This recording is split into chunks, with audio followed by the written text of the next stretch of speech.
मी दुसरी गोष्ट विचारू, आपण अस्थमाबद्दल बोललात, डिपेंडन्स ऑन दॅट पंप हे आपण बोललो.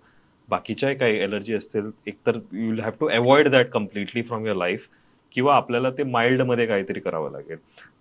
जर मला ही ट्रीटमेंट घ्यायची असेल म्हणजे होमिओपॅथीची, तर त्याची ड्युरेशन आणि त्याची टाईमलाईन काय असेल, so that I can recover very fast from whatever allergy that I have?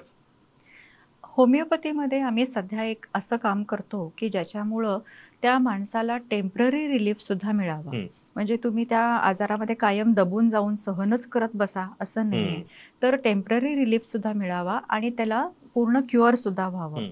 तर ॲलर्जिक ब्राँकायटिस म्हणजे अस्थमा ह्याची जी ट्रीटमेंट आहे ती साधारण 3 महिन्यापासून ते 3 वर्षापर्यंत पण लागू शकते पूर्ण मुळासकट जाण्यासाठी. ओके.